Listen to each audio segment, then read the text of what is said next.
This is the AdNonTech podcast, conversations about education, technology, and culture, with Dr. Doug Reed and Dr. Matt Stranick. Thank you for joining us.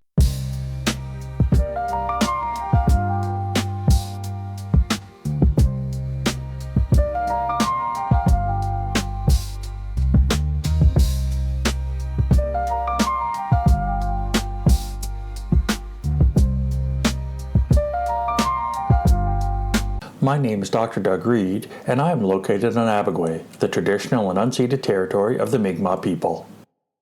My name is Dr. Matthew Stranick, and I am on Treaty Number 8 territory, the traditional meeting grounds and gathering places of our First Nations, Métis, and Inuit peoples.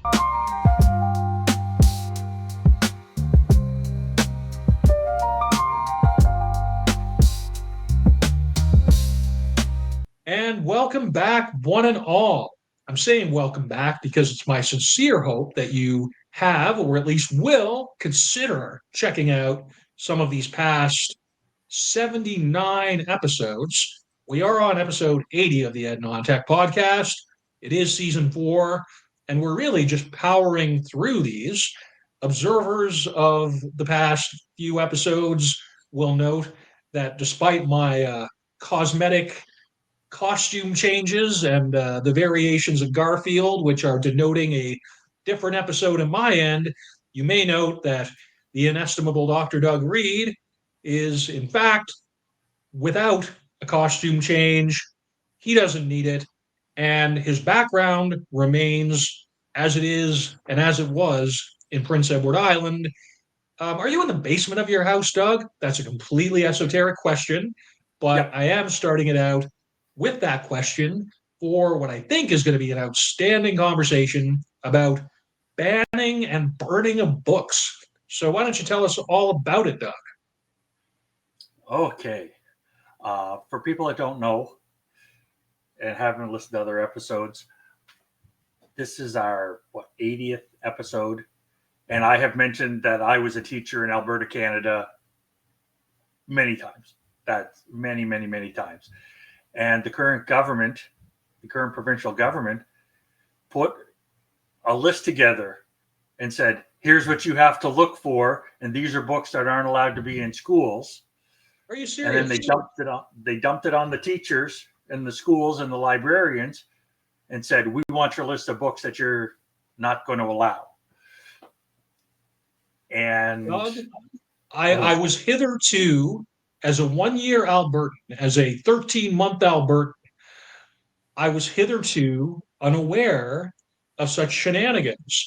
There is a distinct Albertan theme informing the past 2 episodes, and now, as it turns out, the thematic linkage extends into this 3rd episode that we're recording in a single sitting, I should say.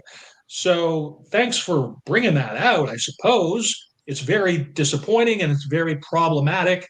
And I guess, did you want to say anything else to that effect before we start looking at the references here, pal? Yeah. This is a shocking difference for me for the algorithm, the social media algorithm, because my algorithm is full of people losing their minds over the book banning that the government has mandated. It is everywhere. In Edmonton Public Schools did a fantastic job. They put a list together that was just unreal and said, okay, it was all, the government was trying to hide it under some kind of morality. They're throwing red meat to their base, their political base, is what it sounds like. That's what they were trying to do. But the way they wrote the order for all the school boards to follow, Edmonton Public Schools said, okay, those words are in the dictionary. No dictionaries allowed in our schools. It's okay. Margaret Atwood, Handmaid's Tale, that's gone. Right? Margaret Atwood, she is a national treasure. But absolutely is. Yeah. So that was a firestorm a week and a half, 2 weeks ago before school started. Like literally the like the Friday before school started, it was like, okay, get all the books out of the school. You're not allowed to have any of these books that haven't been approved. And they have to be on whatever list. And we just found out about it. And then the government has backpedaled because it blew up on them. But it is, I can't believe it is 2025 and we have to deal with this, even though I don't know why I'm surprised, but that's where this is coming from. This is coming from, again, friends and colleagues in Alberta saying, oh my goodness, what is the world coming to? Wow.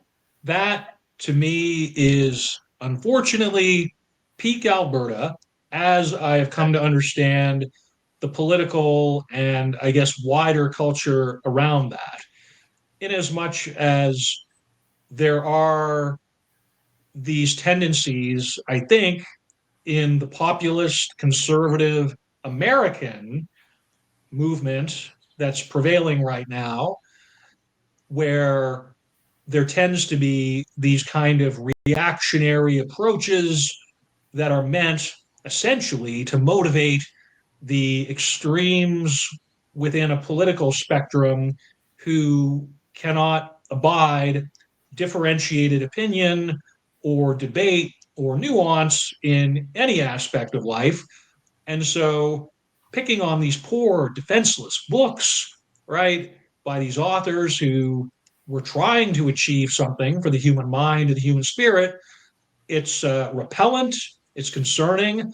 And this is my first indication, as I say, that there was a specifically Albertan tie to this particular episode. So the fact that the political class, vis-a-vis departmental education and the like, have chosen to act on a political, reactionary, I'm going to say highly conservative, motivated mission just to kind of shore up votes, just to kind of maintain credibility among certain segments of commentators or observers or the general public with whom they consider themselves indebted politically. It's awful stuff. It shouldn't be tolerated. I'm glad to hear about the backpedaling, and deeply concerning it remains. So thanks for setting that up for us, Doug. Yeah, it really upset me. It really upset me, and it's like, okay, if we're doing 3 episodes, this needs to be the 3rd one. I want to roll with this. So let's 100%. And your note here, the notation, which it is being represented in the WordPress, so do be sure to check out the WordPress on this. You mentioned here you found over 1,000 articles, 10,000, 10,000, I missed 0, on Google Scholar associated with this very topic. So can you tell us, maybe, before even getting into the specific references, maybe what your process for this entailed? This is a continuation of the silo of information that I'm in. I am shocked that people are banning books and burning books. Like, I'm shocked at it. And then I thought, okay, let's do this. How many articles can there be? And it was like, there's more than 10,000. How have I missed this in the literature? It's because I just thought it was an old-timey thing. I honestly thought, oh, no, we don't do that anymore. We've moved past that. And it's like, nope, we have not. As a general society, we have not moved past this. But the fact that there's a large government in Canada saying, yeah, get rid of those books and here's the excuse why, is just crazy to me. It's something that 10, 15, 20 years ago, I would not believe. If you told me this 20 years ago, that the government of Alberta was going to start banning books from schools, I was like, nope, I cannot believe that. And I would have been wrong. As a lifelong reader, as somebody who's had a fair amount of their educational practice, make of that what you will, in the technical writing and literature spaces throughout my time anyway, I find this extremely concerning. And again, I'm really glad to be able to speak to it in the context of our show and talk about the Wayback Machine, talk about time travel.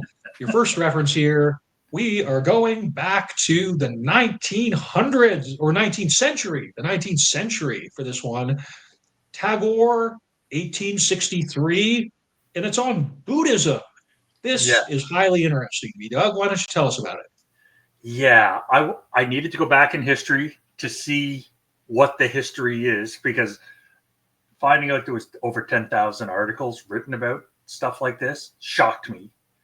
And it's like, okay, I got to get to the bottom of this, because that's who I am, right? I'm going to start digging. And what really struck me about this quote, there's a quote, a work of the kind from the hand of Confucius. So Confucius, we know who Confucius is, was destroyed at the great book burning of 220 BC. And it's like, oh my goodness. So more than 2,000 years ago, they had the great book burning. And I realize great is not necessarily the good thing, but the big thing. Significant. The significant thing. So there was the significant book burning that, of course, we know about, right? It's an offhanded reference to it. So people have been trying to burn books for thousands of years. And in this case, right, there's only some fragments that are retained in the present compilation. So we have work from Confucius we know used to exist, and we know people destroyed it on purpose because those ideas couldn't happen. People wouldn't accept whatever those ideas were. Part and parcel of the human condition across eras, continents, epochs, millennia. This is an endemic part of the human condition to physically repudiate the notion of the free transmission of problematic ideas. Anybody will tell you that if you exercise, the only way to gain muscle tissue is to disrupt, to break the existing muscle tissue, and hence your bench presses and your Mr. Universe competitions and Arnold Schwarzenegger and any other thing you want to go down the road with that. But to challenge an idea, a manifestly non-physical thing, by burning physical representations of that idea is completely misguided at best and detrimental to the human sensibility as a collaborative social organism. So, looking back on it from the historical perspective is, I think, part and parcel of the approach for the Ed Non-Tech show. And boy, oh boy, will we be addressing such in the forthcoming Ed Non-Tech book, putting it out there. It is a work in progress. There is a live Google document speaking to that. And therefore, this historicity is excellent and helpful for setting up the wider specific discussion. Don't know if that's an anachronism or not, oxymoron, but gonna go with it. So again, really grateful for bringing this in. Shout out to Confucius as far as it goes. Pretty radical thinker, still influential, you might say, somewhat, potentially. Book burning attempts aside. So to jump ahead 40 years, I have an article from Hamilton, 1907. And it's the censorship of the Church of Rome and its influence upon the production and distribution of literature. So what this was about is people saying this is what you're allowed to write down. Basically, this is what people are allowed to have access to. And Hamilton had this great quote. The people whose judgment should count concerning books are, of course, those through study have knowledge of their character. And I saw a great thing on social media about this, where a school board trustee, this is from a couple of years ago, this is not the current Alberta situation. A school board trustee had people come and say, we want these books banned from schools. And the trustee just replied to them. It's like, okay, so you've read the books. What pages? What are the offensive things? What pages don't you like? What concepts don't you like? give me the summary of that and the actual pages for me to look at, then we'll have a conversation. And they hadn't read Well, do a report on a book before you attempt to burn or ban or otherwise remove access to the work, I suppose, is the thought there. Yeah, so 120 years ago, people are saying, okay, who knows about this book? Who makes that decision?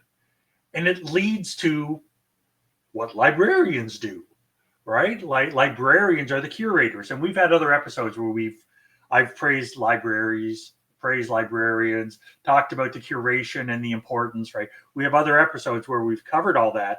But my best friend since I was 5 years old, my best friend in the world, John Bowie, shout out John, I don't think you're going to watch this. He's a career librarian. He was doing librarianship even as a student doing his undergrad degree at UNB. So we have the utmost appreciation and care and respect. And again, much like teaching, I think, Doug, sorry to horn in on you there, but not at all. just to say that definitely librarians are among the helping professions, which we certainly qualify educators of just about any capacity as being between and among, right? So again, man, appreciate what you're saying here with regards to our librarian colleagues. And it's the whole attempt to control whatever the ideas are. Like I was reading some research on, because again, I'm a sucker for this stuff, the old medieval texts and how they have these new processes for seeing what was on the paper before. It's like they can do it with rolled up scrolls now. They with the Dead Sea Scrolls, they have now got 3D scans of them, and they, without unrolling them, they can look and see what's written there. It's really cool how they've done it. And people are finding that in a bunch of old medieval texts, the paper got reused. And they're finding other stories that were written first and then whatever, either whitewashed or erased, and then the paper was used again. Because paper used to be really expensive and really hard to get a hold of. So, of course, you would reuse it. And there's like, oh, look at this story we didn't know by so-and-so. We've only ever had fragments or references to it, and we've got it here because it was copied over, something else was written over top of it. So just to see that lost knowledge come back, it's so fantastic. And that was just an accident. That was finances. It's okay, I got one piece of paper. What am I going to do? Or I've got one wall. Let's paint a picture on the one wall. Okay, let's paint over that and put another picture on it. Let's paint over that and put another picture. And you get those layers of whatever. Scarcity breeds innovation sometimes, which I think is a salient point, which we've spoken to certainly today in our previous discussions. The previous 2 episodes, which we recorded in this same day, if you can believe it, did in fact speak significantly to morale. So I think what you're touching on here, I did, folks, have a bit of a preview, if you will, of the word of the podcast. I know this is maybe a bit out of school, but if I'm not mistaken, Doug, the word of the podcast thus far actually is morale for this episode as well on the book banning and book burning. Not to detour too far into the future here, but I'm seeing some correlation here, if I may. Yeah, you really, really are. I am on a morale kick. Absolutely. And I'm trying to look at the positive. I'm trying to figure out how EdTech can help instead of being used as a tool to repress. And so recovering these histories, it almost put me in the mind of, not that I've actually read it, but the Da Vinci Code or a Dan Brown kind of thriller, including with references to the Church of Rome, vis-a-vis the Vatican, if you must know, right? So again, scarcity, breeding innovation, centralized control over monastic holdings. These are themes, recurrent themes, which, as we look to the past, provide clues and keys to the future, even in as much as the future maintains reinterpreting of the past through such measures as afforded by, for instance, contemporary radar technology, it's not radar, but the benefits, right? The benefits of these things. Another part of the economic impact. Are you a Doctor Who fan by any chance? I sympathize with Doctor Who as an intellectual property, never having had more than a fleeting experience with it on television as a child, briefly. Besides that, not so much. Okay, because I want to like Doctor Who. It's one of those things, and I never watched it as a kid. Like, we didn't get it. We had two channels, CBC and CTV. That was it. That's all we had. Those were the good old days in a lot of ways, but do go on. Yeah, so I was aware that there was a Doctor Who concept and character, but I didn't know much about it. And then I was working at a university, and one of the people that reported to me was a huge Doctor Who fan. And he was telling me stories about what happened. Like, back in the 60s when it started, film was incredibly expensive and they didn't have the budgets. So they would show the Doctor Who episode and then record the next episode on the same film, basically. And now, oh my goodness, it's just one of those things. So there was all these episodes that there was no copies of. And one person, his job was to go find lost Doctor Who episodes. And there was one fellow who found 3 Doctor Who episodes that nobody had seen since like 1967, because he was going to all these little communities in Africa, because they would send the films from point A to point B to point C to point D. And eventually he went to a television repeater station, which I didn't even know that was a thing. And it hadn't been opened up in 20, 25 years. And he got somebody to let him in. And the old film canisters had like some writing on it that said Doctor Who. And it was the end of the line. It was the last. There was no place after that the TV episodes were being sent. So those things have been sitting there since the 60s or 70s. So he ended up finding 3 or 4 episodes or something, brought them back to England. They restored them however they restored them. And people were trying to buy those for like $15,000 each, like the actual film. And they were selling the episodes. They're like, oh yeah, you got to join, you got to subscribe to blah, blah, blah. And you get to see the unseen Doctor Who's that nobody's seen in however long. And it was just the scarcity of the resources to do the recordings. Limited, analog, not online, nothing with your Patreon, nothing with your streaming, nothing with your, again, right? I have to think, if I'm not mistaken, and this is a bit specious, but the character Doctor Who is essentially played by a different actor over the years for various periods of time, with a trope of the series, very long running, still running, being that the entity of Doctor Who manifests or is reincarnated. It's got its own narrative jargon for sure, through various different physical human vessels over the decades that the show has been running. And the story of this film that you're describing, this physical film, almost is analogous in as much as it requires recovery, reinvention, reinterpretation into contemporary formats. Yeah. And it was lost. If you weren't alive in 1967 to see it on TV that one time, it just didn't exist. And now they found it. So it was tucked away someplace, collecting dust.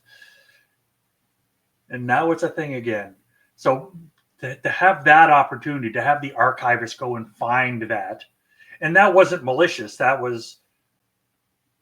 had nothing to do with censorship. That is an act of extreme curatorship, is what that is. Yes. And due to the BBC being an organ of the British federal government, unless anyone's going to tell me otherwise, that is a benefit of a strong sort of centralized administrative center relative to the ordering and production of new cultural content through these kinds of formats, these changing and evolving formats, which, again, just to be able to shout it out in the references slide, is part and parcel of Technology, A Critical History of a Concept by Eric Schatzberg of University of Chicago, which I've got about 3 chapters left.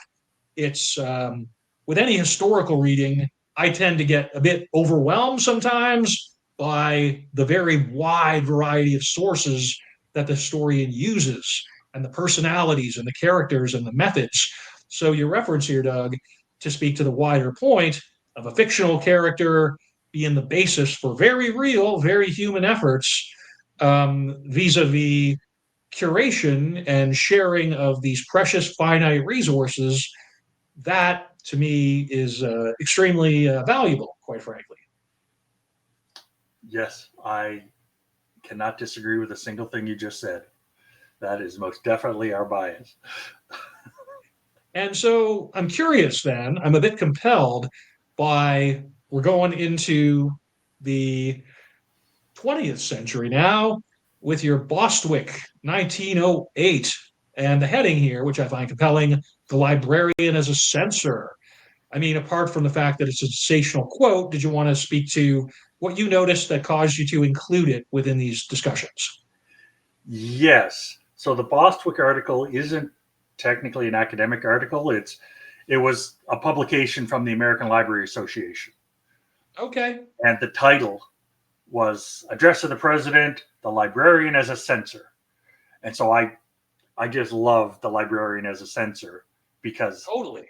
it is, book banning is definitely censorship. Somebody is saying this is appropriate or that isn't. And librarians are the front line of that curation and that decision making. And one of the quotes Bostwick's got is, some are born great, some achieve greatness, and some have greatness thrust upon them. It is in this last way that the librarian has become a censor of literature. And it just paralleled what was going on with the Alberta government. It paralleled, you librarians, you got to figure this out. Give us your list of books you're not going to allow and prove that they're not in your library. It's like, I don't know how you prove a negative. Like, do you take a picture of the bookshelf and say, see, it's not there? So it was just, I hate censorship, right? I am a big fan of like information literacy. I want to know, especially with the way ed tech works, right? It's what's ridiculous, what's not, what's quality, what's not. How do we figure this out? And I know information literacy was such an important concept about 20 years ago. There was all kinds of resource publications on that. And I just love the concept of the librarian as a censor, because the librarians I know, they're not censoring anything, right? It's woohoo, here's this thing. Look what we found. We've got this, we've got that. Isn't that great? Let's go over here and let me help you find more stuff on that. Those are the librarians I know. They are gung-ho. They're absolutely on the vanguard of promotion of culture and literacy, digital literacy too, in fact, especially in as much as any recorded content of a library is going to be typically available online or using online resources. And I dare say there's got to be an AI offshoot or furthering relative to that, which we're not going to get into at this point. But I guess just to speak to your point, my pal John, again, John Bowie, lifelong friend, awesome guy. His current role is actually with the New Brunswick Archives. He moved from a strictly librarianship role in the New Brunswick provincial legislature, as a matter of fact, to a fairly substantial role with the New Brunswick Provincial Archives at UNB. Hope it's UNB. Pretty sure it's UNB, John. Don't get mad at me if I got that wrong. But his responsibility as an archivist involves all manner of public records. And in some cases, there are legit personal safety and security reasons for keeping certain limiting access, right? So let's not confuse eliminating access with limiting access, right? Yeah. Two completely different concepts. Curatorship equally required of both. Yes. Yeah. There's some stuff. It's like, yes, I know these are ancient texts, or I know that these are fragile or whatever. I don't want to touch it. I don't want that responsibility. Right. But can I read it? Like, take a picture of it. Give me the copy.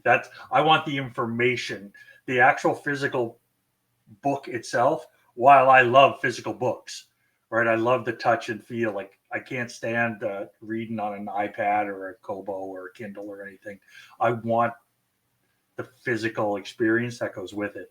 So, but 100%. And again, the kind of violence, I would say rhetorical and conceptual violence, which motivates political reactionary movements towards eliminating physical manifestations of these ideas, is analogous to physical violence on persons, right? So if we look at book banning on a continuum, which includes book burning, then, I mean, you look at the persons who have their identities and I guess careers and lives invested in the production and in the ability to access those works. It's very, very close to actual violence upon the bodies and minds of everybody involved. And it significantly diminishes the personal quality and personhood of those who order or are compelled to enforce such bans. Yes.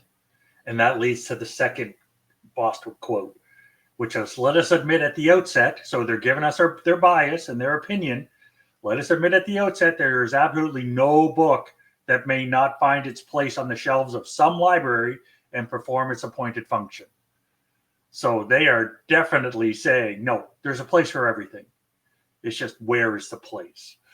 Well, and it's a bit like the Hydra, right? You take the sword, you cut off its head, and two more heads spring out. It's a fact, right? If an idea has merit, then it's going to survive these kind of attacks. If it has resonance, if it has something to offer people, then it's going to withstand such assaults.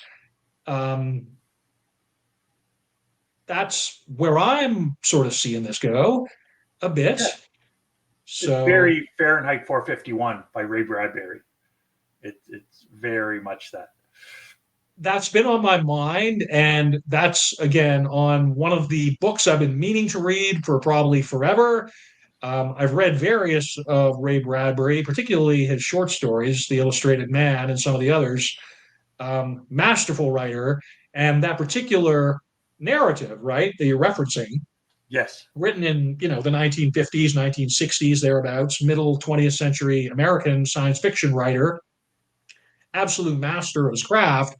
But that story, Fahrenheit 451, has been interpreted in film, on television. It persists probably more than any other story I can think of out of Bradbury's canon, as it were. So the fact that that is a persistent narrative element over many generations at this point really speaks to the perniciousness of this phenomenon and how we have to keep dealing with it every generation, much to our collective, I think, surprise and dismay.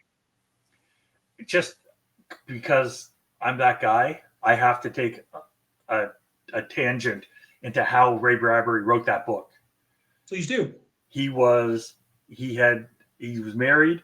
He just had a second child or something, and he was unemployed. And he went, because he needed a quiet space, he went to the local university, and they would rent typewriters for 10 cents for 30 minutes. I love it. He would show up with like a roll of dimes and he wrote the book in like 9 days as he pounded away on that typewriter. So that's the story I've read. I don't know if it's, even if it's I'm going to mangle the word apocryphal. I hope I'm not going to Google it, but even if it's like hagiographic, even if it's a story that doesn't have factual truth, it's an awesome narrative which speaks to a wider truth relative to that particular story. That word is so funny. You know what we both just did? Because I was going to try to correct part of your pronunciation of the first word. It was, We've read so much, we know the word, but we've read it, but we just never hear it spoken out loud. Never heard it spoken. It's these 25-cent words that instinctively it captures your meaning, but it's one of those words that you almost never actually hear in common usage. So you don't even necessarily know how to replicate with your jaw and tongue and soft throaty parts, right? Yeah. Relative to a pretty distinct mental image. And one last thing about Fahrenheit 451 by Ray Bradbury before I go to the next article is the title is Fahrenheit 451 because that is the temperature that you need to achieve to burn paper. Right. So it's all tied in together with the title. If I had known, I would have grabbed some Fahrenheit. I love that book. I read that years ago. Well, and in a pre-digital world, especially under such circumstances where you could rent a typewriter, I'm telling you, if my previous institution that I still live in the city with, but not for much longer, had a typewriter rental in their library, or even if there was like a local maker space or something that had manual typewriters and with a ribbon or even an electric typewriter. Going back to my childhood, my dad, both my parents actually, were just hugely supportive of my literary aspirations at a very early age, much to their credit. And I remember very distinctly this awesome manual typewriter that my dad gave to me as a birthday or Christmas gift or something when I was in grade 5. And I loved the hell out of that machine. And just, the process, right? Taking the spool of taking the ribbon and unspooling it. And I mean, you're putting me on some very positive life associations here. And again, to think of somebody trying to infringe or devalue that, it really, I guess, affects me on a personal level in that way. And again, I guess, hence the resonance for this, one part of the resonance for me for this particular topic, my friend. Yeah, I thought it might. I'm surprised you didn't hear about it because you're in the heartland there. But I know we both love literature. We love it differently, but we both love it. For sure. But so what I want to do is jump to Schwartz 2010. And this isn't as academic. This is a CBC News report, the books that have been burning. Love the CBC. And because I know that book bans lead to book burning. 100%. I know that happens. And one of the things Schwartz says is books are the targets because they're the embodiment of ideas. And if you hold extreme beliefs, you cannot tolerate anything that contradicts those beliefs or is in competition with those beliefs. And book burnings are highly symbolic. So this is your way of saying, I'm destroying that idea because I burnt that book. And it's like, well, if it was the only copy, maybe, but the ideas are still out there. Well, I love the quote, and there's a whole bunch of more information that I dumped later in the notes that I got from this news article. And this is the first time I've ever put a news article in. I'm 80 episodes in. So, well, again, that's awesome. And I have to think, just based on actual experience here in Alberta, I have to say it happened in Alberta. There was a contractor visiting my apartment to take care of some inadvertent damages to the unit, which I will not go into. But within the course of that work, those two work people being in the apartment, I was given to understand that they were very contemptuous of a lot of things, including the CBC. And for me, I have such reverence for the CBC and its mandate. And I'm one of these people that it bugs me that they have, for instance, advertising, car advertising or whatever on their website now, because how dare you make it a commercially dependent enterprise? So to speak to the Alberta aspect of all of this, have found myself increasingly out of alignment with the prevailing political and I suppose academic sensibility of this place.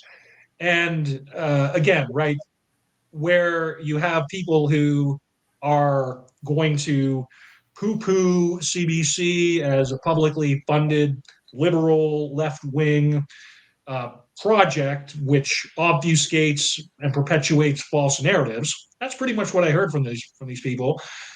You also have to assume that these people would probably be cool with burning some problematic books, or if we even want to go back a few hundred years, not even that many hundreds of years, burning problematic women for existing and putting false pretenses on it as anything other than an excuse to exercise top down, hierarchical, reactionary, absolute power. Yeah.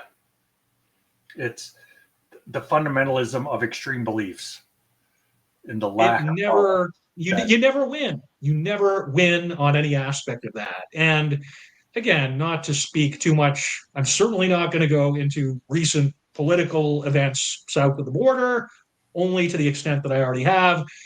But you have to sort of see the polarization which occurs when you exist in a sum zero, all or nothing, one way or the other.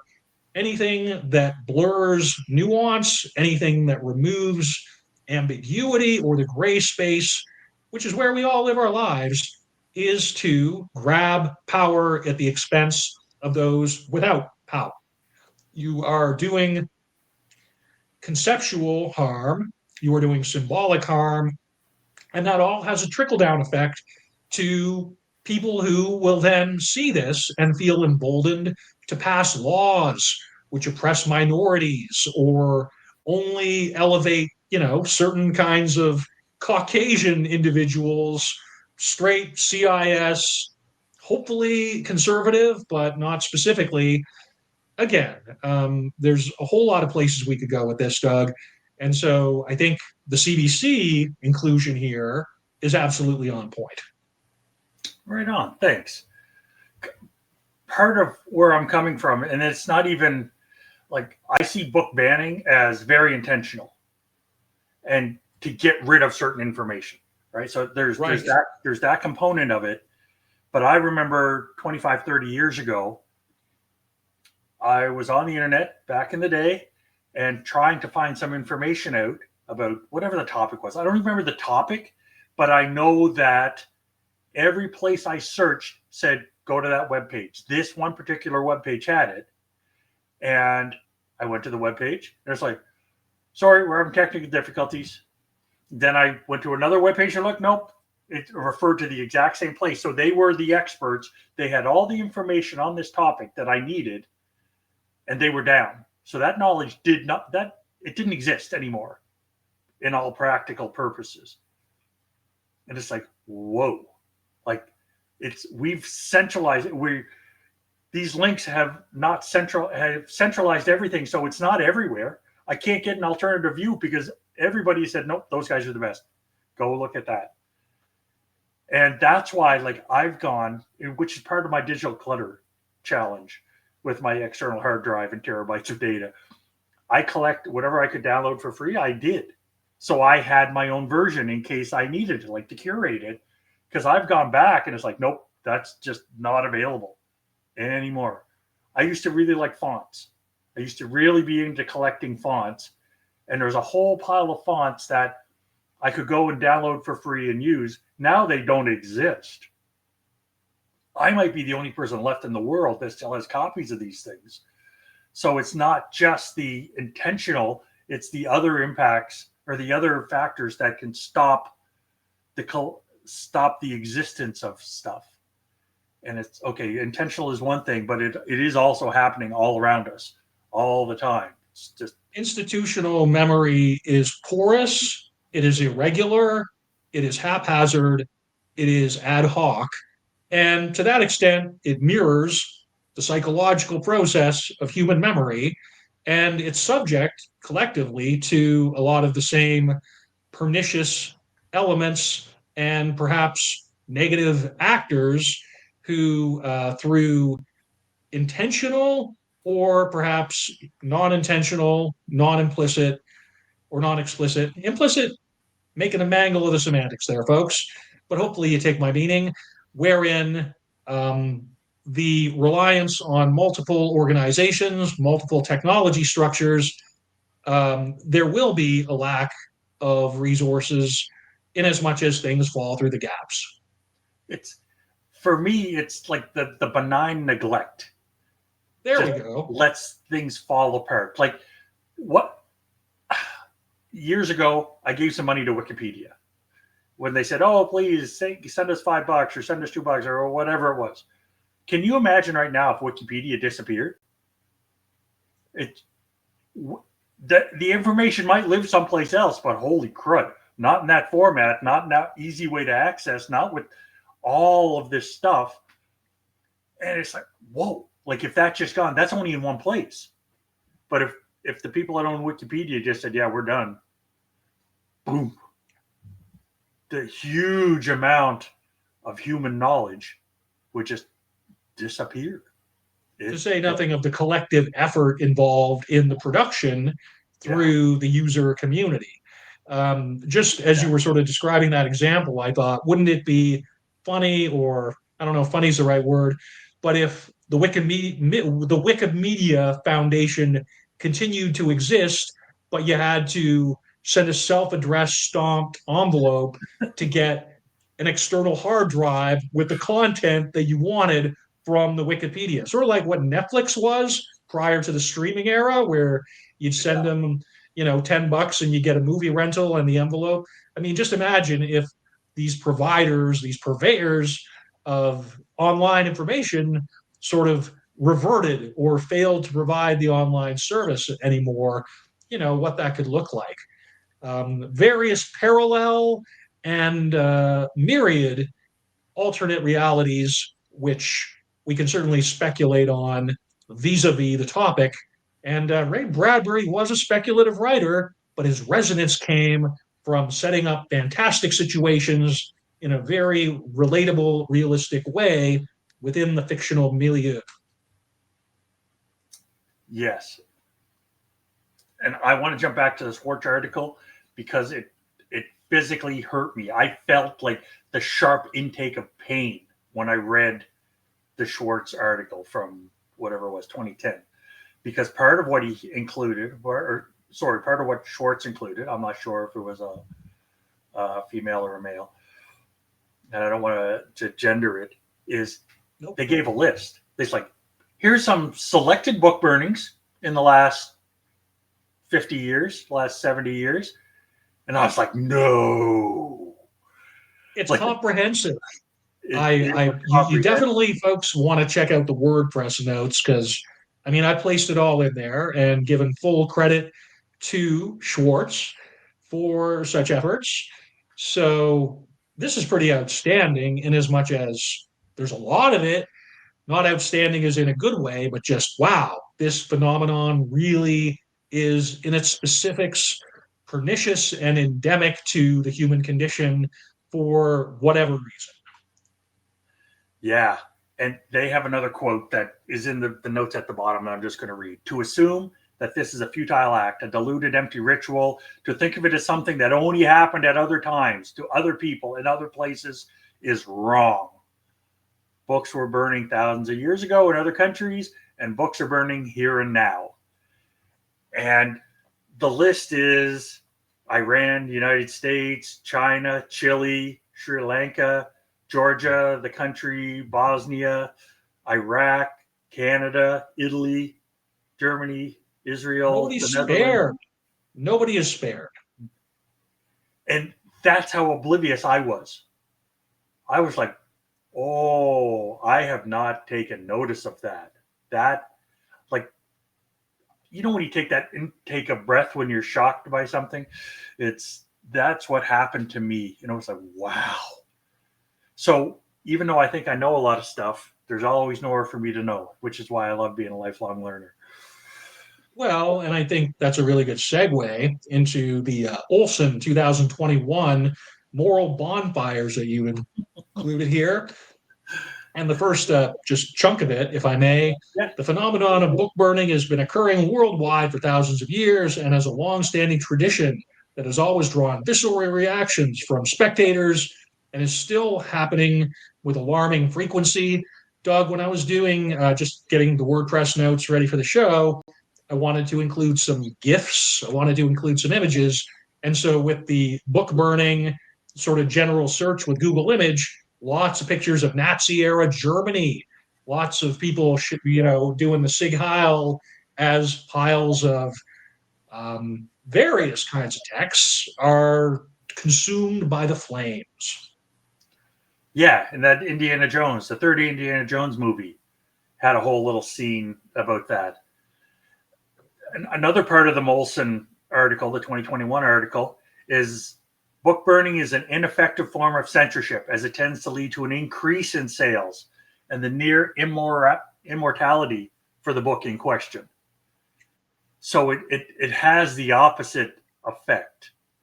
And in the images that I shared, one of them was the Billy Joel 45, Only the Good Die Young, because that helped his career so much, that song, because there's a line in there about Catholic girls start much too late, right? That's one of the lines, one of a bit of his lyrics. And whoever the local religious person was, I don't know if it was a bishop or archbishop, called on that to be banned. And as soon as that happened, sales skyrocketed. And so for the next single that he released, he sent a letter to the bishop and says, here's why you should ban this song, right? Because he wanted that boost in sales again.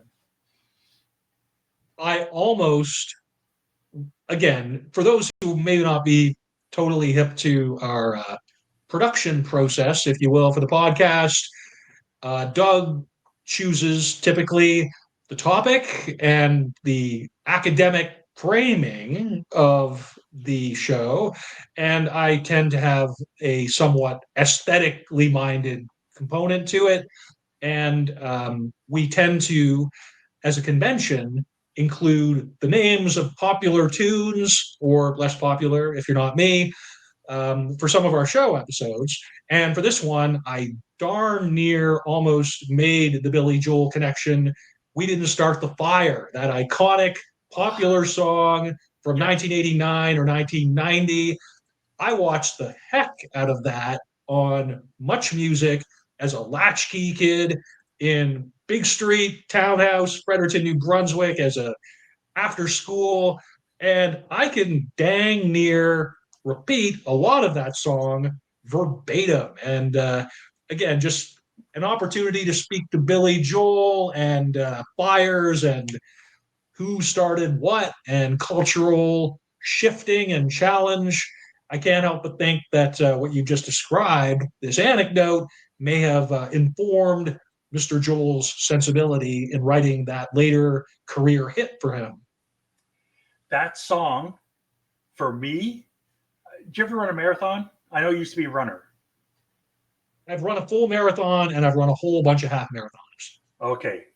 My first marathon that I was training for, I was scared to death, right? Because look how many marathons have you run, Doug? How many full marathons? You're talking 5. about more than one. I've run 5. What? I've trained for about 12, but I got, when you just get hurt, right? Like I got hurt a lot. My training wasn't right, but I did 5. And again, every episode without fail, there's some aspect of Doug's life or career that lands as new. And for me, pretty significant information.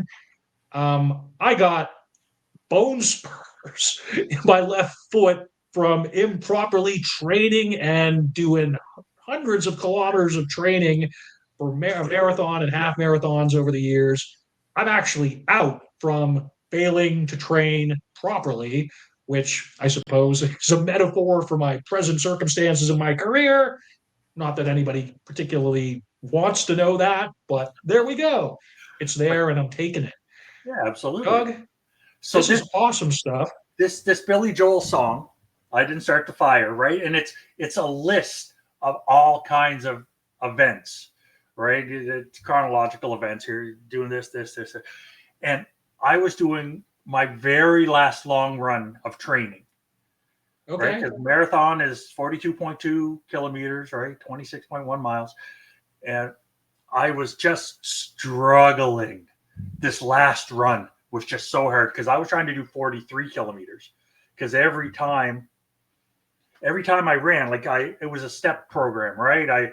I ran 20 kilometers, and then 2 weeks later I ran 23 kilometers, and then 26, and then 29. Like, I built it up, and my body got used to running the previous distance, and it was only the last 3 kilometers that was hard for me. So I wanted my last training run to be more than the marathon length, so I wouldn't hurt as much. That was the way my head worked.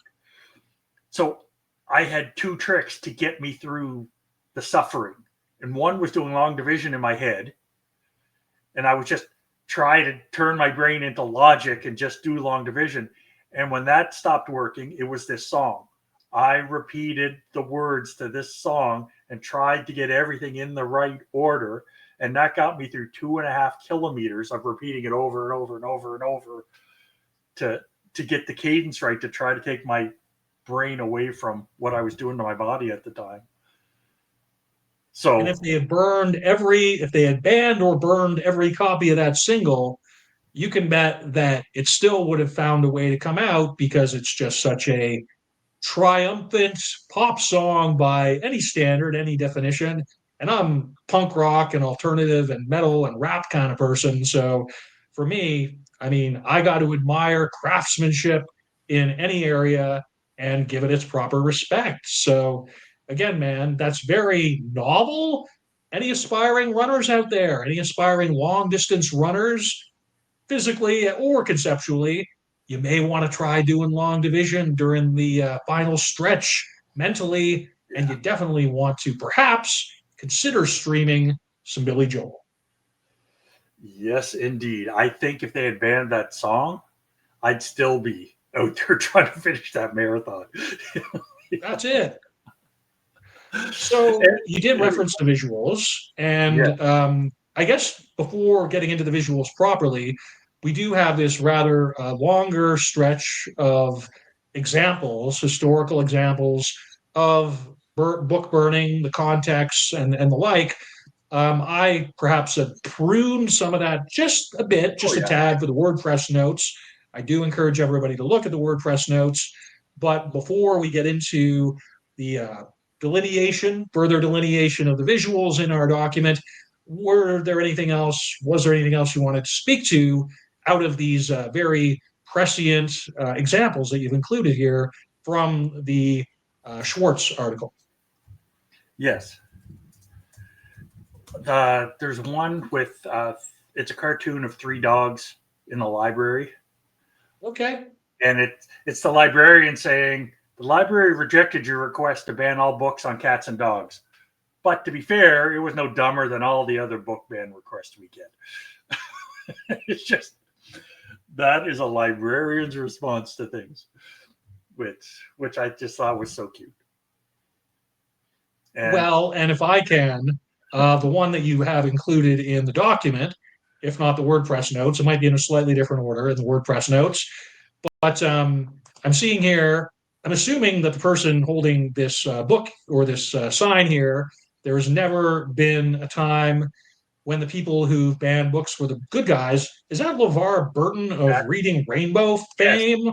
Yes, that's why he's... Okay. Yeah. It's the sympathetic eyes is what I associate with him. And I'm actually of the Generation X segment that can remember Reading Rainbow on my TV on Rankin Street, Fredericton, New Brunswick, South Side, circa grade 2, grade 3. and having that as like a show on one of the 4 channels that we had at the time. So a lot of positive associations there, and a really significant visual there, Doug. I have to appreciate your including it. Yeah, LeVar Burton's just awesome.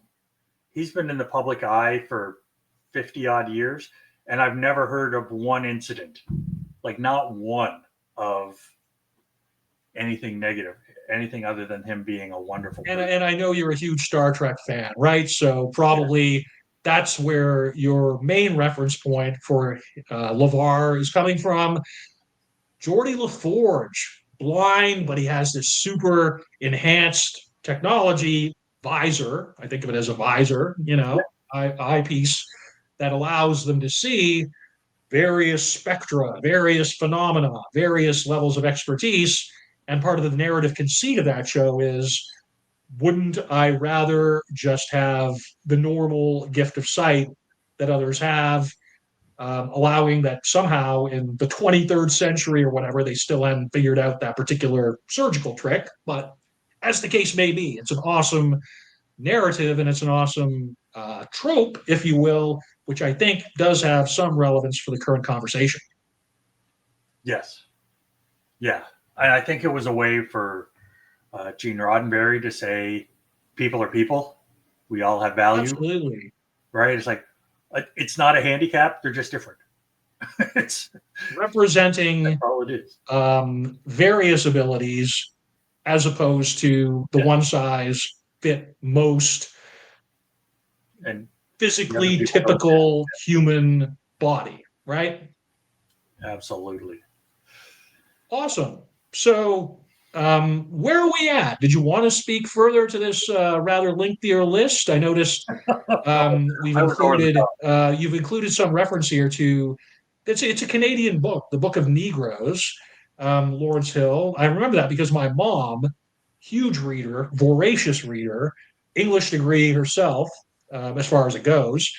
And I mean, I remember just when that book came out, that my mom read it and she recommended it to me. And I don't know if I ever actually followed up on it, but I think the example that's been included here, it's the last point in this rather lengthier list, is pretty substantial. So were there any of these that really resonated for you on a personal level, or is it more in aggregate? It was an aggregate that came out of the CBC article, but years ago, Lawrence Hill, the author of the Book of Negroes, did a reading at University of Alberta in Edmonton. Okay. And I went to it. And I've never been to a book reading before. And it was like, well, if I'm going to start, it was awesome. Not bad. It was so good. And I didn't know anything. My wife wanted to go. So I was like, yeah, okay, let's go. Let's see what this thing is. And it's like, okay. It's not like sneaking in the back door to something new, right? Like, let's kick the doors in and announce our presence with authority. It was amazing going to that reading and listening to that author talk. And participating in literature, not just from an abstract position of being there with your book and your comfortable sort of study or your other environment, and communicating indirectly, significantly, but indirectly with the author in that respect. I was part of a teenage crew downtown Fredericton, mid-1990s, if you can believe it. And in grade 11, grade 12 for me, the same age that my teenager son is now, which is bizarre to me, I was ostensibly in charge of running a series of poetry readings, which included not just my friends, but sometimes people from the university, amateur writers, so-called, people who were all over the place in terms of what their interest was. And that lived experience, reading literature, sharing literature that we had personally created between and amongst colleagues and friends at that age, right? For me, 16, 17, we got some coverage in at least New Brunswick, the UNB student publication for sure, and there were some other spots as well. And again, it's absolutely a unique experience every single time that you can burn something or not. people are still going to produce their own texts, which may be subversive in their own ways. Even if it doesn't find a book publisher, it may be something that gets self-published or put out in other ways, right? I'm a teenage punk, so the zine culture, these handcrafted publications, pre-digital, that was part of my, milieu as a teenage literary dirtbag. So you're really putting me in my personal wayback machine here, pal. And again, just to speak to your last kind of quote here, one of the things you said, I really like this visual you've included. Librarians don't know everything, they just know how to find out everything, which I just think is awesome. So, yes. Again, just if we're going to end, let's end with love for librarians. 100%. 100%. And there's a fair amount of other visuals here, including, if you can believe it, quotation from Bertrand Russell, who does get mentioned significantly in the Technology Critical History of a Concept book that I'm trying to get through. Pretty dry, but pretty powerful, not unlike Dynamite, I suppose, by Schatzenberg. And so I've already kind of highlighted the fact, flash forwarded a bit back an hour or so ago, to the effect that morale is the word of this episode of the podcast. There were a couple of other points here, Doug, that we wanted to speak to. Yeah, because of what's happening with the government of the provincial government of Alberta right now, and the impact it's having on schools and students, especially with like the heartwarming support that students and parents have given for the teachers. It had to be positive. Yeah, we had to find the positive note. So the question of the podcast is, how can censorship in schools be addressed using educational technology? How can it be a force for good? How do we use that? And the phrase of the podcast is very prescient examples, because we had a whole lot of very prescient examples this time. And I hope I spelled example heavy on this one. Yeah. Because that prescient is one of those 25-cent literary words that I don't know if I've ever said out loud before. So thanks for. It's significant in and of itself, quite frankly, not to be precious about it. Well, Doug, we've hit the time as far as we usually do. I'm really grateful that we've had the opportunity on this Sunday to cover 3 of these episodes. And due to our, I guess, coming out of the gate after a summer break, these will be ready to go for public consumption, mass consumption, as it were, in pretty short order. But was there anything else you wanted to address before we close this particular episode down, my friend? No. Other than I'm really enjoying season 4 and how the Ed Non-Tech podcast is rolling along. I don't have anything to add other than looking forward to seeing you next time. I'm absolutely grateful, as always, Doug, for your friendship, for your colleagueship, and to anybody who's checking this out in part or in its entirety or in any other way. We're extremely grateful. We're glad we're back. We're looking forward to having more conversations within the coming weeks and months, and for the entirety of whatever season 4 turns into. So thanks so much, everybody. Take care, and bye for now.